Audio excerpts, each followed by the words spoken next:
Due to the themes of this podcast, listener discretion is advised.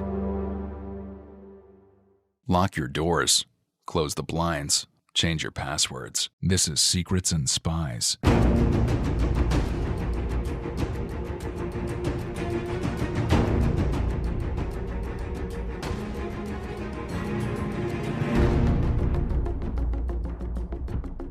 Secrets and Spies is a podcast that dives into the world of espionage, terrorism, geopolitics, and intrigue.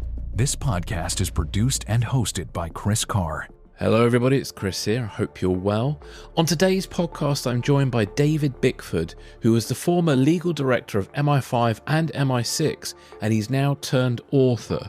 On this episode, we discuss his career and we discuss his writing. I hope you enjoy this episode. The opinions expressed by guests on Secrets and Spies do not necessarily represent those of the producers and sponsors of this podcast.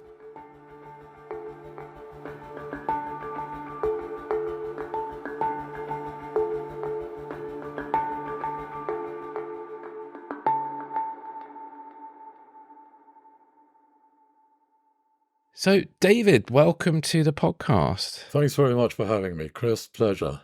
It's great to have you on. How are you doing? You well? Very well, thanks. And you? Brilliant. Yes, you good, look very fit. Oh, thank you. I wish I was very fit. Maybe the camera's lying a bit there, but I'm working on it. I am working on it. So good. Had a very high-protein breakfast this morning with some scrambled eggs. So that was good. So that got me going. Yeah, we went for an early morning walk in the park, brilliant. Which we do anyway, yeah. So fresh and bright, yeah. Yes, excellent. Well, for the benefit of the audience, please can you just tell us a little bit about yourself? Yeah, sure. Well, my early childhood was quite interesting because I was born between two air raids, which set me off on a pretty adventurous life one way and another. Yes. And then later on, when I was about 6, my parents went abroad to South America. My father set up an airline with an ex-RAF chum of his in the UK. So my first flight out for my first summer holiday at about 6 or 7 was on a converted bomber. Oh, wow. Which took about 2 days, actually, to get there. Absolutely fascinating. It was great. So every summer holiday, I went to visit my parents. And then I went to visit either my grandparents or my godfather for my other holidays, which led me to a sort of pretty independent life and pretty adventurous because there wasn't much discipline around except at boarding schools. So you're letting loose when not at school. No, that's right. So that pretty much followed me throughout my life, actually. I was very lucky. Oh, brilliant. And so you ended up joining the intelligence services, and I was wondering if you could talk to us a little bit about sort of that journey into joining the intelligence services, and did anything in particular inspire you on that path? Yeah, it was interesting, actually, because I went into private practice as a lawyer, and after about 5 years, I was at a meeting and I saw the senior partner, or the consultant. And I think because of my background, I looked at it and I thought, there's my future all set out for me. I don't want it. And shortly after that, my wife, Carrie, who I'd married 2 or 3 years previously, came in and said, look, here's this job in the Turks and Caicos Islands, which is in the Bahamas, or the bottom of the Bahamas, in the Caribbean, for the legal advisor to the Turks and Caicos Islands government. What about it? It was a 2-year contract. So we said, well, let's go. Yeah. That was fascinating because the ministers there were trying to change the islands from a salt raking and fishing community to an offshore tax haven and tourist centre. So that gave one a sort of blank sheet of paper, which was really exciting and very good fun. A couple of American bases there, so I got to know the Americans well, went to the States a lot. Then the Foreign Office asked if I would join the Foreign Office as a legal advisor. And that took me into doing defence work, space work, human rights work. And then I spent 3 years in Berlin as the legal advisor to the British military government there. That was during the Cold War. And that was fascinating because I met the Russians for the first time and found out how they operated. They operate very much on the same lines as the Americans, funnily enough. Oh, interesting. Yes. Interesting. If you go into an agreement meeting with them, you think that the meeting and the agreement's concluded, but they'll always come up with an extra point. So you have to go into those meetings with an extra point yourself in order to even the score. Anyway, I came back to the Foreign Office again and went into a lot of defense work, worked closely with the Americans countering narcotics trafficking and money laundering through the Caribbean. And then the intelligence agencies asked me if I'd like to join them as their legal director. And that's how I found my way there. I think it was largely because my background suited what they do. They were in a flux, changing from the Cold War, the end of the Cold War, to the world of terrorism and organized crime. And I think my background suited that. Oh, brilliant. So I was very lucky to be asked. Yeah. I remember the sort of headlines around the early 90s speculating on what the future of intelligence was, and I think counter-narcotics became quite a thing in the early 90s for MI6. Yes. I mean, it was very interesting because at that time, you're right, there was a big debate. What were we going to do? Well, we'd already seen terrorism coming over the horizon, international terrorism. Also seen that there was a rise in technical espionage coming in, taking our technical secrets away from our companies. So there was obviously a big job for us to handle. But it involved moving the intelligence agencies from that totally secret sort of internecine world of espionage into the much more open world of terrorism and organized crime. So it was a very interesting time to be there. Yeah, fantastic. Are you able to tell us a bit about your career in MI5 and MI6 as the legal director and kind of what a legal director does? Yeah, interesting. Well, the first thing I think is that the legal director works very, very closely with the officers and not only in the operational exercises, but also the legislative and human rights aspects of the work that the intelligence agencies do. If you look at it, the first thing we had to do when we moved to terrorism and organized crime was to legislate for the organization because it was so secret in those days that nobody talked about it. So we brought them out into the open and also prepared the way to bring secret intelligence into the open, into the courts. Now, that involved very close relationship with the officers who were brilliant. I mean, they took to this like a duck to water. It was very interesting. So there's the relationship that the legal directorate has with the directors of the agency. They're on the board of directors. The relationship also goes with government departments, the Foreign Office, the Home Office, the Treasury solicitors, and the Director of Public Prosecutions, the Attorney General. Those relationships all work, shaping the legislation for the agencies, the human rights aspects of what they do, regulating the running of agents, the discussion as to how agents are to be run lawfully, doing unlawful things, but being made lawful, if you like. Yeah. And then the very close discussions with the officers themselves when they're planning operations. That's eavesdropping, going into properties, putting in bugging devices, telephone intercepts, running agents. All of those aspects are discussed fully with the agents, with the officers before they go out on these operations. The lawyers sit back, of course, and sit at home and wait. But the people who do the real fantastic work are the officers. They're an incredible bunch. Real privilege to have worked with them, actually. Yeah, no, definitely. It sounds like the work of the intelligence always seems to be on the edge of the law and obviously crossing over into areas of, should we say, murky legal areas and things. Like as you mentioned just now, like sort of planting bugs, or running an agent who might be a part of a terrorist organization. I mean, I just did an episode just not long ago about the infamous steak knife, and there's headlines at the moment of an unnamed agent who may be part of a terrorist organization who is being accused of sort of domestic violence. So there are some interesting sort of people who get run as agents. I suppose, how does one sort of find that sort of balance for national security versus legality versus morality? Yeah, it's a very, very good point. And the base plate for it is the European Convention on Human Rights. That's inbuilt into the legislation for the agencies. The agencies can only investigate if it's necessary, and then what they do has to be proportionate to what they're investigating, if that makes sense. Yes, it does.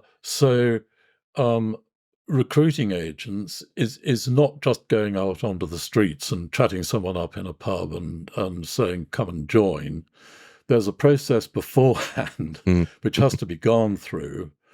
And there are also safeguards, not only for making sure that the agent doesn't go beyond what is necessary and proportionate, so that has to be dealt with and discussed with the agent, but also the agent is monitored continually, and the agent runners have continual discussions about how the agent's to be run within the regulations, because the regulations that cover this, so as to prevent the agents running on their own, going on a frolic of their own. That also applies to the intelligence officers. But there the situation is really never presented a problem. And I think that really goes back to the recruitment of the intelligence officers. The first thing that is looked for is integrity, which is an interesting thought, because intelligence officers do go out and they lie and they cheat and they steal and do all these things. But unless they have full integrity and can't be entirely trusted by the agent, by the agencies themselves, then of course it's useless operating them, and they create more trouble than they're worth. So integrity is absolutely essential for any intelligence officer. Then of course there's the courage that they have, which is amazing, and the lateral thinking. They have to be able to think fast on their feet. They have the research capability to dig deep into organizations, and they're constantly, certainly against terrorists and organized criminals, they're obviously constantly on the watch. One quick other question as well, I suppose.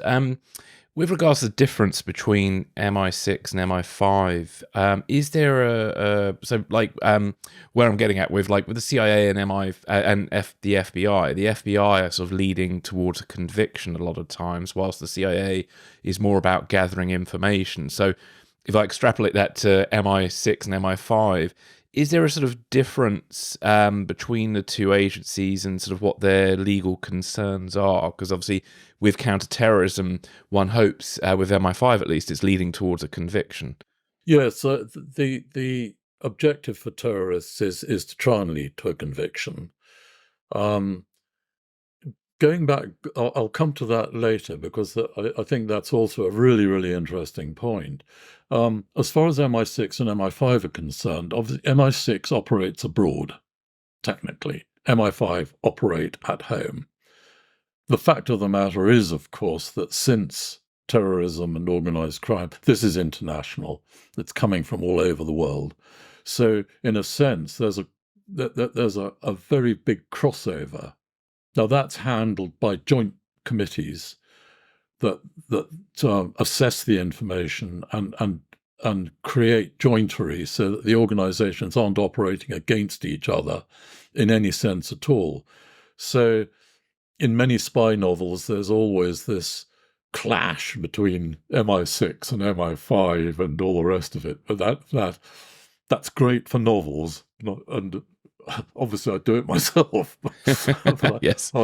In terms of intelligence agencies clashing with each other, but that doesn't happen in the agencies. Certainly these days they operate together. So both of them, in a sense, are for terrorism, are operating either to stop a terrorist operation from happening, which is crucial, or they're operating so as to convict the terrorists in court proceedings. Now, the real problem arises in trying to convert secret intelligence into evidence that can be given in open court. As you can imagine, there may be agents' information. There's you can't use telephone intercept, but you can use bugging information, and you also use the information that's been garnered by the intelligence officers themselves. When this is when the operations are being planned, the lawyer's job is to try and work out how the intelligence can be converted into evidence. Got you, yeah. That's not very easy to do, because all the file, if you go to court, if a prosecution's mounted, all the files have to go to the judge in charge of the trial. He sees the lot. And if he sees any information that's helpful to the defense, he will insist that that's produced. Yeah, got you, yeah. The lawyer's job during these operations is to gather the intelligence and organize it so that even though all the information goes to the judge, at their best estimate, none of that information will help the defense. Now, that's not an easy thing to do, as you can imagine. And it's difficult for the intelligence officers themselves to go out and gather information on that basis. I mean, they're creeping into houses at night. They have to come out and they have to write down a full description of what they did, not just for the operation, but for the court later. So there's a lot of stress put on the intelligence officers when they're doing that. Yeah. And I know, just speaking about the Americans, the case against Khalid Sheikh Mohammed, who's currently, I think he's in Guantanamo Bay, I've lost track now, because of the use of torture, etc., from a legal point of view, it's made that case very difficult to get a prosecution, and it's sort of in this sort of legal limbo at this point as we speak, isn't it? Yeah. Well, I mean, we operate under a European Convention. Torture and inhuman treatment is prohibited. In fact, we went through all that with the Irish terrorist cases when they complained about torture and inhuman treatment way back in the 70s. I was involved in those cases, and that was a very good learning curve to make quite sure that sort of thing just does not happen. I mean, apart from anything else, it's not very helpful either, because you can never really trust what's being told to you. Yeah, indeed. Well, one thing I was going to ask you a little bit, you mentioned earlier about the sort of Joint Intelligence Committee. I was wondering if you could just talk to us a bit about how MI5 and MI6 kind of work with the government, because on this podcast, it's been very hard to get people from a British background to talk about the intelligence services, just because of some of the legality around all that. So I was wondering if you could talk to us a little bit about that. Yes, operating, how they operate with government? Yeah, with the government, and the Joint Intelligence Committee, etc. Yes, and how that information sort of fed in. Yeah. That's. I mean, the Home Office and the Foreign Office are kept very, very much up to speed with what the agencies are doing. I mean, they have to be, because you've got foreign policy involved. You can't have MI6 going off on a loop, and the Foreign Office isn't aware of what's happening. Obviously, not all the detail, but certainly the overarching.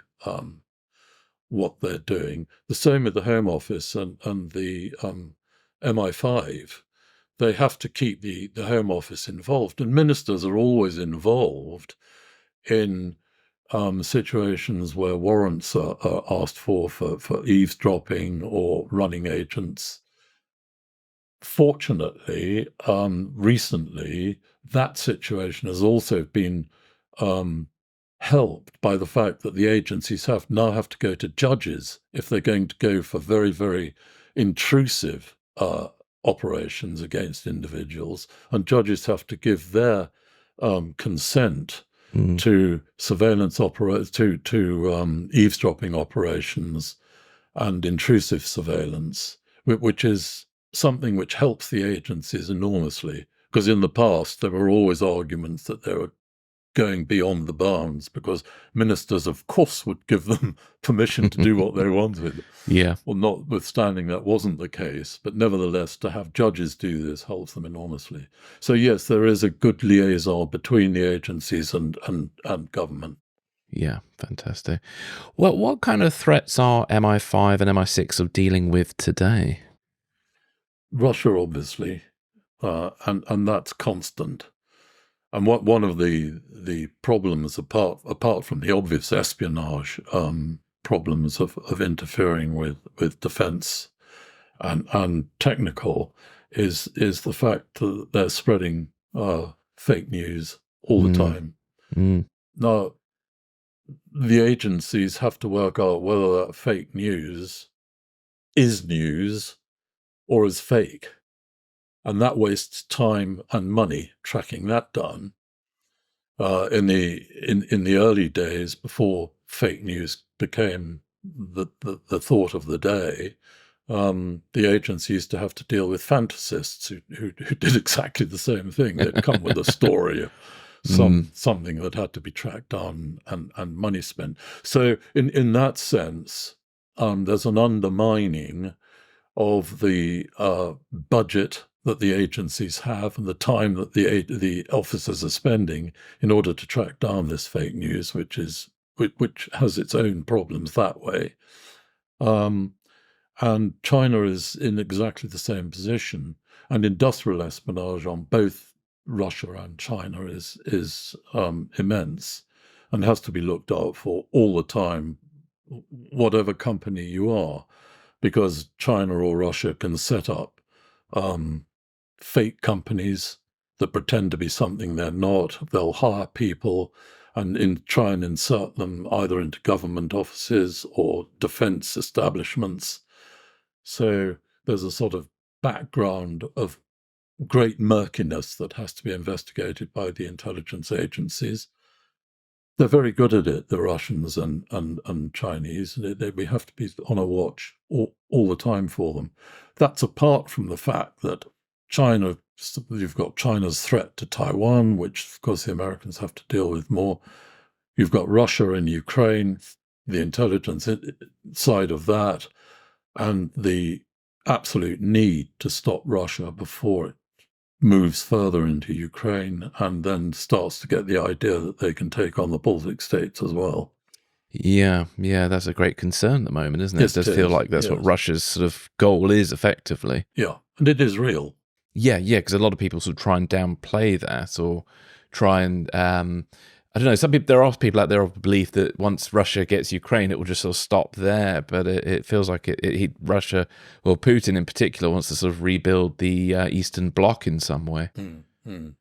Yes, of course. Yes, it's an imperialist design, if you like. Yeah, definitely. And I think, I was lucky because my father obviously went through the war, and he'd been through the pre-war situation, which mirrors exactly what's going on at the moment with Hitler, and he was always on the qui vive for, because he travelled extensively throughout the world, and he was always during my childhood talking about the threats that could exist if we weren't very, very careful. Yeah, indeed. No, it's interesting, that parallel sort of between sort of 20s and 30s and now. It's history does seem to repeat itself, and there is some famous saying about if you want to understand the present, you need to understand the past. But yes. I can't remember the exact saying now, but it rings true. Yes. And away from those big states as well, obviously MI5 and MI6 have to deal with sort of organised crime and terrorism as well, and it's there's been talk of the war on terror may have taken away too much resources from dealing with Russia and China. I don't know if you have any perspective on any of that. No, I don't. I mean, I do know that during my time, these things were watched very, very carefully by the boards of both agencies, and they were very careful to make sure that they weren't going to miss the future, if you see what I mean. They were prepared for it. And this goes back to the very interesting thing that went on at the end of the Cold War, when the criticism of the agencies was, well, what are they for? But the agencies already seen the future of terrorism and organized crime, and also the rise of Russia and China. Yes. Yeah. Well, thank you for that. Now, we sort of covered this, but I want to just ask you again a little bit about the complexity of convicting terrorist suspects. And the reason I ask this is because I'm fascinated by both. There was the liquid bomb plot many years ago, and I had an interesting guest about that, I think 2 summers ago now, where apparently some of the suspects, that they could sort of get all the components of explosive, but it's very hard to then convict someone for wanting to make a bomb. And then the other aspect I'm interested in is these sort of ISIS returnees who've come back from Syria and may or may not have escaped conviction. And I was wondering if you have any kind of insight into that complexity of convicting terrorists that you could sort of share with us. It really does go back to this problem that officers will collect information. Let's call it information. Calling it intelligence quite often scrambles the issue. If one treats it as information, they will come with information, and at that point one has to make a sort of informed decision as to whether that information can actually be converted into evidence to put before a court, or whether it is so secret that probably it will be better used to disrupt what's going on. And that's a decision that's being made continually.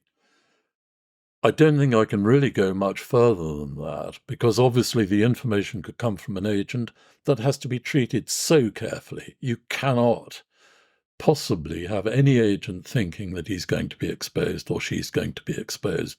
Absolutely not. Totally not. Eavesdropping is slightly different, because if that's exposed at trial, normally it's finished. But there again, that eavesdropping might be involved in another operation. So you have to be extremely careful that taking one operation to trial doesn't expose another operation. Yeah, and I remember, I don't know if you've ever seen the TV show The Wire. There's somewhere in one of the seasons, one of the criminal gangs study court transcripts to find out more about how the police use bugging, and I found that quite interesting. And obviously, and I think a lot of people forget that terrorist organizations are not just some sort of aggrieved individual. They're quite, they're run by very smart people who run counterintelligence and all sorts of stuff. No, I think that on both sides. I was going to talk about that. Both counter-terrorism, well, leave aside espionage just for now, let's concentrate on counter-terrorism or terrorism and organised crime. Yes, very, very smart people running it. And they use smart people. They use bankers, they use lawyers, they use accountants, and they use business people. And these people are smart, and they are operating rather in the same way that the intelligence agencies are operating. Yeah. They're operating in order to avoid being discovered. And yes, they're smart, and therefore the intelligence agents themselves have to be extremely smart. Yes. And I don't mean necessarily university smart. It's street smart as well. It's that ability to understand the criminal mind and understand the minds of terrorists, which is why both agencies have a very broad spectrum of recruitment. Yeah. Quite right, too. Yeah, definitely. It's good. Yeah, well, hopefully gone are the days of just the old boy network. It does seem to be, from what I've seen of the advertising things, that MI5, MI6, even GCHQ both want neurodiverse people. They want people from all walks of life, and so it's very good. Yeah. Well, one interesting question I'd like to ask you as well is, what do you think the future holds for the intelligence services? Because we're kind of in this age of open source intelligence now, made famous obviously by Bellingcat, and also we live in the world of AI. And sort of social media, etc. And so we'll just talk about counterintelligence from the other side. It's very easy now to get people's data. So what do you think is the future for the intelligence services in this new age that we're kind of in? Becoming smarter using AI than the opposition. Mm. So using their advantage against them, kind of thing, basically. Yeah, absolutely. I mean, the future is going to be GCHQ, much more involved. It's going to be intelligence agents that, or many of them, that are well acquainted with AI, and also with the problems posed by fake news, which is going to just increase. But otherwise, the same old will continue. It always has.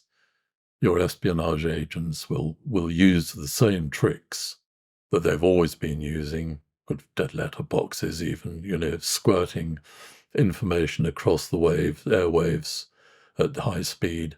All those sort of things will just continue, and the agencies will continue with them. and there was a recent talk where the former heads of MI5, MI6, and GCHQ were together, and I think it was. I'm trying to remember which head it was now, but they talked about that potentially there might be.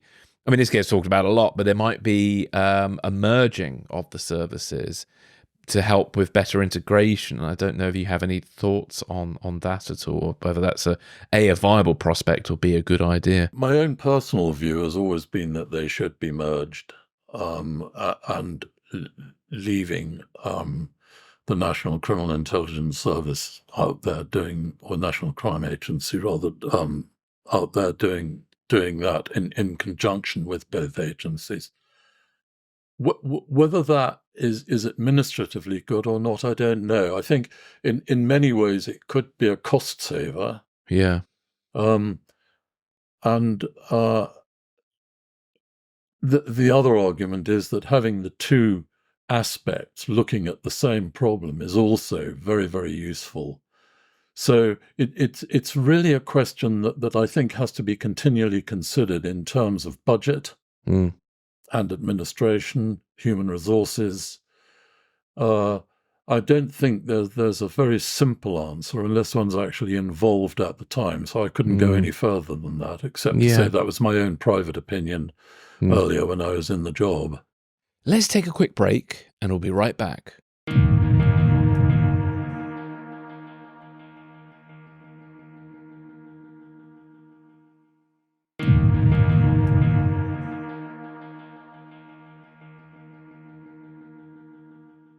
So what is it that's drawn you to become a novelist, and sort of what drew you to storytelling?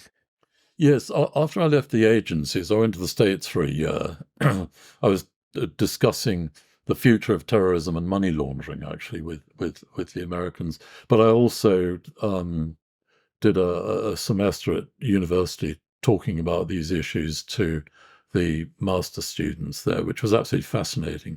Terrifying, actually, because they're all so bright. Yes, I can imagine. And then I was asked to do some traveling around the world, advising governments on countering money laundering, particularly against terrorist money laundering and organized crime money laundering. There's a background I've been involved in all my life, really, one way or another. And that took me to a lot of exotic places, as you can imagine, and also led one to even greater understanding of organized crime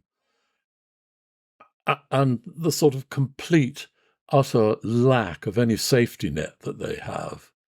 I mean, they are prepared to do anything to achieve their ends. And that, as I say, is not only the use of very, very high-level professionals who are perfectly prepared to take the money, but also that they would use these lawyers and accountants and high-level professionals to help them out and to advise them. But also they would have no hesitation in using bribery, corruption, extortion, and threats, torture, and quite happily murder people who got in their way. And there was no safety net for them at all, and still isn't. It's a very, very murky and incredibly dangerous world. When one thinks about terrorism as being dangerous, organized crime is far more dangerous. And I think for the public it's even more dangerous because it lurks much more below the surface than terrorism. terrorism is very visible when it occurs. Organized crime isn't. We see it from time to time when we see people dying in dinghies crossing the channel. That's organized crime that is pushing these people across. Nothing less, nothing more. And they're quite happy for these people to die, having taken their money.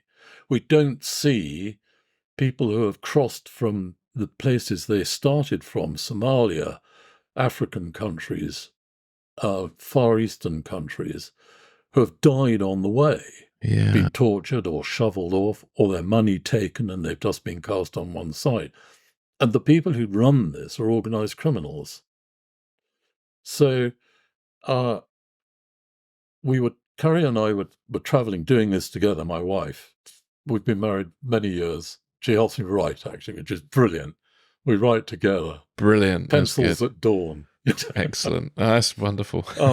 So we were traveling so much that we were wasting hours at airports, and we thought, what are we going to do with this? And it occurred to us that really a really good base plate would be dealing with terrorism and organized crime and the real dirt that people don't see going on.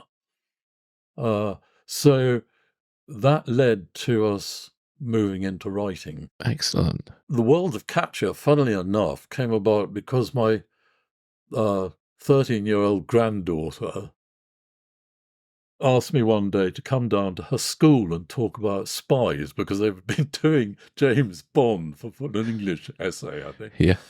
So no, I go down to the school and talk to them, and obviously one at a girls' school, one's, well, it was mixed, but for girls, one's talking about the incredible women in MI5 and MI6, what they do, and the sort of almost 50-50 split between men and women in the agencies.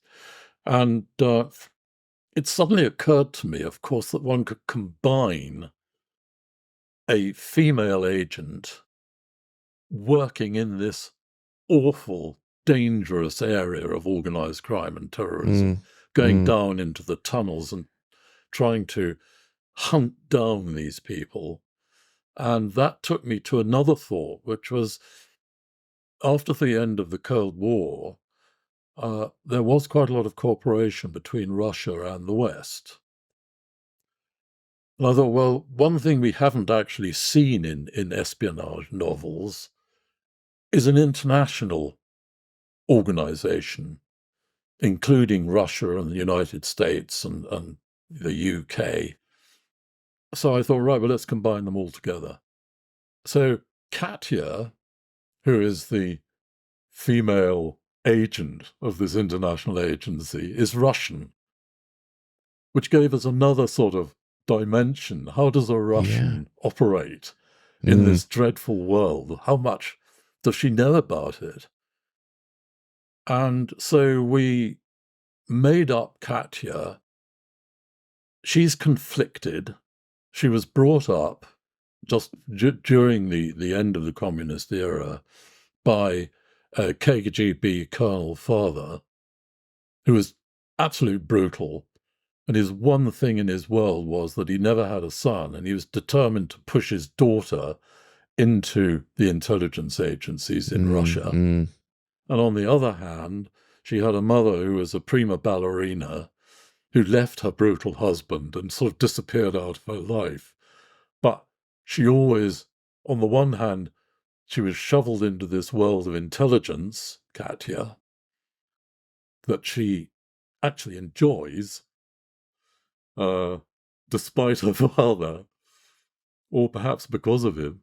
And on the other hand, she remembers the glamour of her mother, and she's torn between the two. She would love that glamorous life, but on the other hand, she also enjoys the life of being a spy.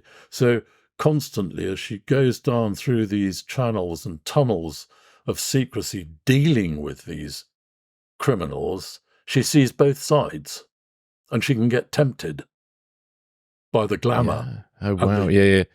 That side of it. Yeah, no, fantastic. Now, I was just going to ask you a little bit about some of the settings of your novels, because you've got sort of Libya and Berlin. I was wondering why you so the first novel, I think, if I remember correctly, said Libya, whilst the second one is in Berlin. And I was wondering if there were any kind of like personal connections or interests that sort of led you to those locations. No, Libya I chose because one thing it is fascinating to anyone who's dealt in the world of terrorism and money laundering is what happened to Gaddafi's private fortune. Yeah, good question. Yeah, because he's got a mansion that's abandoned here in the UK, I think, isn't he? Yeah. So,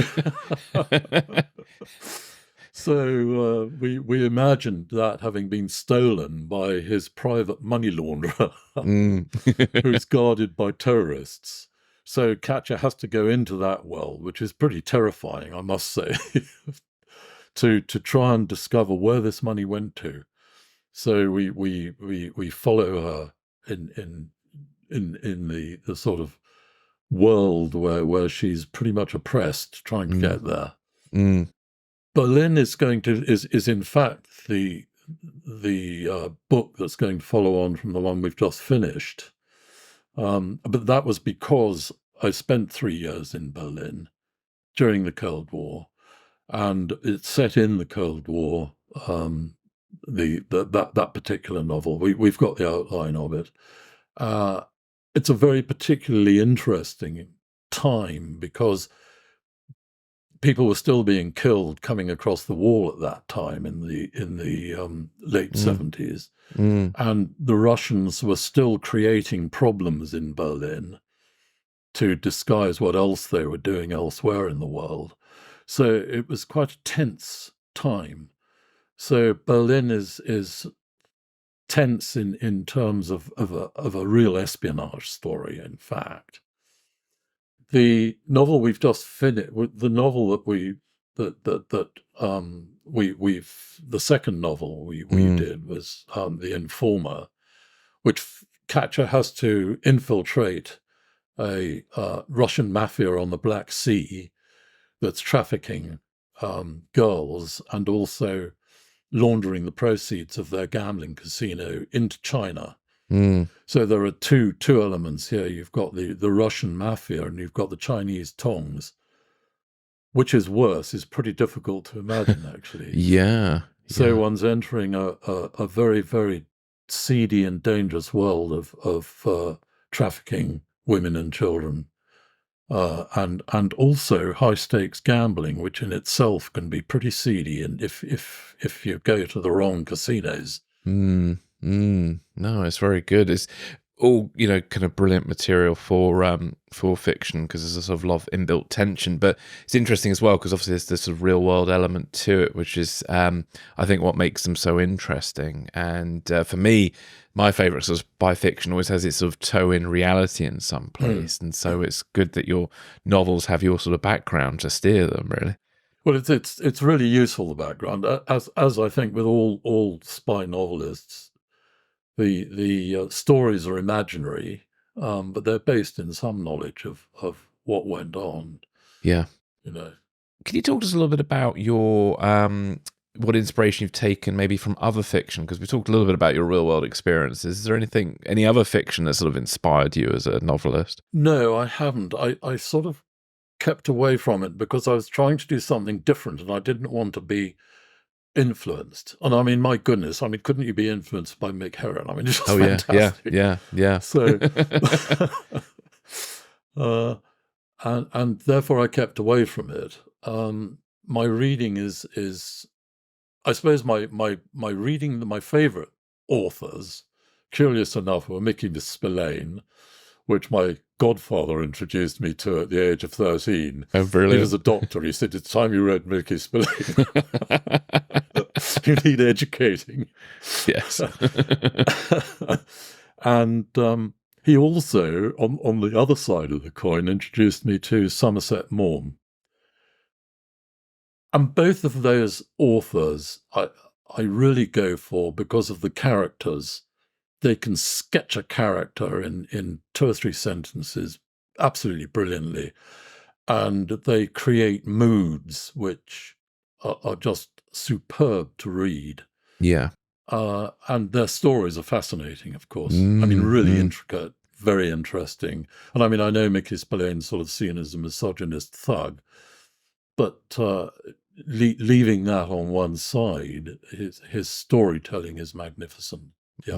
Well, Somerset Maugham in particular, he wrote Ashton or Ashton. Yes, absolutely. Well, he was a spy, yeah. That's it, yeah. Yes. Such a great book. And allegedly Yes. there are some chapters that had to be destroyed because they kind of crossed over into... I don't know if you've ever been privy to those chapters in the intelligence No, that's service. absolutely right, yeah. Well, I mean, I have to pass mine across the agencies, they have to agree. Yeah. How does that work over here? Because in the States, they have a department, don't they, that specifically for former intelligence officers who want to write fiction or non-fiction. So is there a process in the UK of how that sort of works? Yes, they're far more open in the States about this. I mean, they have an organization called the American Force Intelligence Organization for officers in the intelligence agencies, which is wide open. It's got its own website. And they actually advertise for stories. So, Yeah. yes. Over here, the draft is passed over to the agency, and they come back and say yes. I mean, I haven't had any trouble so far with them, but quite right too, because there's no point in writing something that might cut across their very important. Yeah, indeed. Well, we've sort of touched upon this a little bit. British espionage obviously is featured heavily in fiction, and it's shaped many people's understanding of that world. We've had Le Carre, Graham Greene, James Bond on TV. You've had the Sandbaggers, Spooks, and now Slow Horses from Mick Herron. What are your thoughts on how British intelligence has been portrayed in popular fiction, and how does it sort of stack up with your experiences of that world? Well, the fiction you just mentioned is brilliant. I mean, you cannot beat it. It's wonderful. As I told earlier, Mick Herron is magic. I think if one was to write about how actually the agencies work, one has to have the imagination to sort of create the stories, because, as I said much earlier, intelligence officers do not operate on their own. I mean, they're out there on their own, but they have been very well briefed before they go out. The operations have been planned. Things can go wrong, and that's when they have to, work very quickly, and that's where their lateral thinking and integrity and courage comes in. But on the whole, it can be quite a slow process. I mean, investigating a terrorist organization can take, 2 or 3 years in order to be able to compile all the information you want. To be able to, I mean, you can disrupt, but there again, if you disrupt one thing, you might warn people that are in the terrorist organization that something's up. So it all has to be done very, very carefully indeed. There's a board of directors. One thing that I never found in the agencies was this sort of internecine warfare between the individuals. It is so much a team. The work is very intense, and in terrorism, organized crime, it can be not only slow burning, but it can be very, very fast developing. People don't have the time to spend sort of backbiting their fellow compadres. And if you can imagine, if you're in a team trying to work towards a common goal of uncovering an organization as dangerous and as lethal as an organized crime organization or a terrorism organization, let's face it, backbiting just can't enter into it. You're losing your grip. So no, that's, but there again, that's an area in fiction, spy fiction, that has been developed quite considerably. Yeah. And it's great because it makes such a good story. Yeah. You can't get away from it. But I think that's the one area I would say is very different. if that all makes sense. It does. Have you ever seen a show called, well, it's two shows. Obviously, there's the Sandbaggers, which I mentioned earlier, which is a 70s spy show, which some people have claimed is one of the most accurate portrayals of intelligence. And then there's another show called Le Bureau, which is a French show. I don't know if you've seen any of those, because Le Bureau is really good. I haven't seen it, no. Yes, I've heard it's brilliant. Yes, I haven't got to it yet. And out of the spy fiction I've seen, those have sort of been more my favourite, just because I'm this outsider trying to sort of get this sort of insider view almost, and those shows feel very authentic, and I'm like, wow, those are really great. You know, the kind of place where I'd like to get to with my spy fiction. But there we go. Well, I think this is the objective. I mean, for writing spy fiction, I think one has a wide remit to be able to explore whatever it is you really want to explore, what you imagine might be going on in these agencies. And I think that's fair dues. I have to say that I've kept away from it while I'm writing, because I don't want to be influenced. Of course, that might sound a bit arrogant, but no, not at all. It is definitely a concern. I think even I've avoided some fiction just because, especially with movies and things, you've got to be really careful, because it is very easy to accidentally start, especially when you're as a writer struggling with something, and that struggle is obviously part of the process that one hopes leads to some really interesting revelation, and you're like, wow, I surprised myself.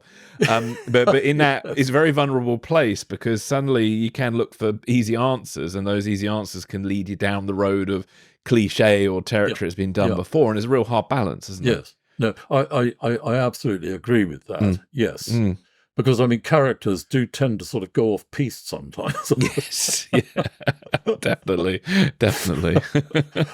So one has to use one's own imagination rather than someone else's. Yeah, exactly. Although I do use my wife's imagination. She's brilliant. So she's been through the mill through all my careers. So bless. There's not much she doesn't know. Oh, that's brilliant. So how do you go about writing these books? So you're working with your wife. Is there like a process that you guys do? You sat at laptops across the desk, or do you write something and she rewrites it? How does it work? Yeah, no, it is. It's amusing, actually. We start off, every morning we go for a very early morning walk in the park up the road, which sort of takes about an hour or so. And that's when, if we're starting a book, we start the plot and the characters, and we discuss those. And then we create a strategy and a sort of broad tactics and an outline of the characters. So one's got a sort of pretty good idea as to where things should go. Then every morning before we write, or before I write, and then Carrie will edit and comment and put in her own thoughts, we talk about that day's work, what we're going to write. So there's a sort of jointery going on, rather like the intelligence agencies. Yeah, I like it. Joint Intelligence Committee. And then that gets put onto the page, and onto the computer I'll do the first draft. Carrie will tear it apart and put it together again. So we have this great rapport in a way. But that doesn't mean to say we don't have pencils at dawn. What we call pencils at dawn, with massive disagreement. The neighbours wonder what's going on. Like it. That's brilliant. Yeah. Well, with all that in mind, do you have any advice for aspiring writers? Go and do it. If you feel you want to write, just go and do it. I think the only thing I would say is write about what you know, and whether that's just your life experience or your job or whatever. But I wouldn't presume to offer any more advice than that. Everybody has their own style, which is always sort of corrected by one's editor. Yeah. Yes. When one goes through the agony. But so much good comes out of that, without any doubt whatsoever. One learns so much. It's just brilliant. Yeah. So yes, go and write would be my advice, and have fun. Yeah. Make it fun. even during the blank times where you're Yes. scratching your head, or your character suddenly comes and does something totally out of the blue, and you know, my God, what's going on? Excellent. And any advice for future authors of spy fiction in particular? Use your imagination. There's so much. I mean, you know. I mean, you write. You do that. You have your imagination and you use it. And I think this is fair game in spy fiction. I mean, you know, we created an international agency. As far as I know, it's the only international agency that is in spy fiction at the moment. And that was really interesting to do, to bring together separate states, Russia and America and France, well, not France, but the UK, and see how they do cooperate together or don't. You know, see what the problems are as they try and mix and match their hunt for these people that are trying to destroy us, the people. Indeed. And are there more books in the works for you at the moment? Yes, we've just finished a Arctic Betrayal, Catch of the Arctic Betrayal, which is set in the Laptev Sea in northern Siberia, and then moves on to other places, and involves a submarine this time. Oh, cool! Yeah, cool. Which was very good because we were very lucky to meet up with an ex-submarine commander who put us right about how submarines actually work under the Arctic. So yes, it was just great fun. Oh, fantastic! Not that we've spent much time on the submarine, but no. otherwise people would sort of go to sleep. So there's that, and then in the works is this A Cold Winter, which is set in Berlin in the late 70s. Yes, so the Arctic Betrayal is scheduled to come out in December. Yeah, so that's good. Yes. Oh, brilliant! Just in time for Christmas. That's good. Yes, that's good. Yes, well, excellent. Yes. Another sort of hunt that she goes on in this dreadful world that she's decided to commit to. Yeah, fantastic. Well, away from novels, do you have any advice for anyone considering a career in intelligence? Yes, it's absolutely fascinating, and it explores all your talents, if that makes sense, and talents that you probably didn't even know that you had. So I would recommend it entirely. The agencies welcome anybody and everybody, and they look after them incredibly well. As I've said, all this business of sort of internecine warfare between people, just, you know, forget it. It's teamwork. People help each other. It's exciting. And I said earlier, if you've got integrity and you've got courage and you've got a sort of lateral mind and you like a bit of adventure, then go for it and go online, have a look at the websites and apply online. Great. The more the merrier. I mean, you know, the agencies need people out there, and there's so much talent, isn't there? You know, it's exciting.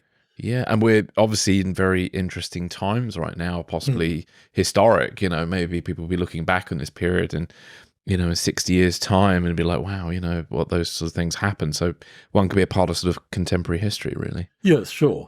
That's absolutely right. And it's not going out murdering and killing and all the rest of it. It's well controlled. It's legislated for.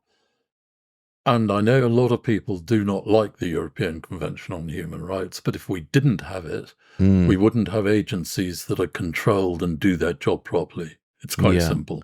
Yeah, makes a lot of sense. Well, David, thank you for your time today. Is there anything else you'd like to say to us that we haven't discussed that's important to you at all? Any sort of final thoughts? I think one of the things that's important to me is that I was incredibly lucky and really privileged to work with the intelligence agency officers. They're remarkable people, and I sat sort of outside them to look in and work very closely with them, but I wasn't the one that had to go out and do the sort of dangerous work they do. And for me, it was a huge privilege to work with them, yes.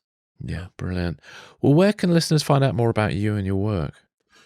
Yes, I'm on davidbickfordcb.com, social media, and LinkedIn, X, and Instagram. Yeah. So, yes, welcome to chat. David, thank you very much for your time today. It's been great chatting. We've really enjoyed our conversation, and I hope we can have you back on again in the near future, maybe about the next book or next series of books. That would be really kind, Chris. It's been an absolute pleasure to talk, and thank you so much for having me. Yeah, it's been great to have you on. Thank you. Thanks so much. Take care. Thank you, you too.